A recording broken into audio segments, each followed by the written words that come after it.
Starting from the same box, looking at everything from the same perspective, always asking the same questions, gets nothing but the same answers. When we always start from the same point, we're going to end up taking the same paths and hence getting the same ideas and solutions we've always gotten. And you and I both know that in today's uncertain and changing world, what we really need are new ideas and new solutions that are going to drive us forward. That's where this exercise of word games comes in.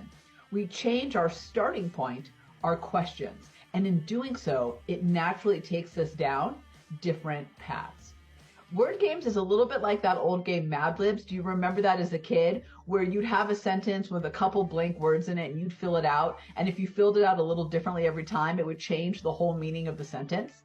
Well, that's exactly what we're going to do with this. We're going to take our starting question, and we're going to swap out one word. And in doing so, we're going to create totally different questions that take us down different paths. For example, let's say the challenge I'm trying to solve is, how do I capture new customers? And that's a question that I've been asking over and over again. And that might take me down a path to certain answers.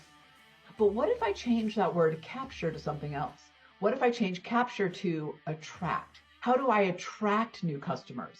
Well, that's going to take me down a whole new path of ideas and solutions, a whole new way of thinking.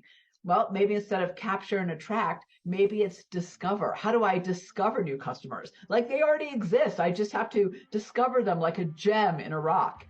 Whole new path, whole new ideas and solutions.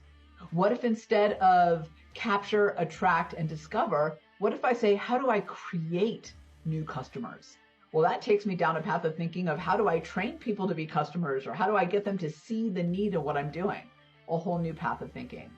With this exercise of word games, as you can see with all these different starting points, you'll get to a whole wealth of innovation and ideas. Changing your starting point, even in small ways of changing out one word, will drastically change your endpoint. This is a great exercise when you're trying to be a little bit more expansive and create a wealth of innovative ideas.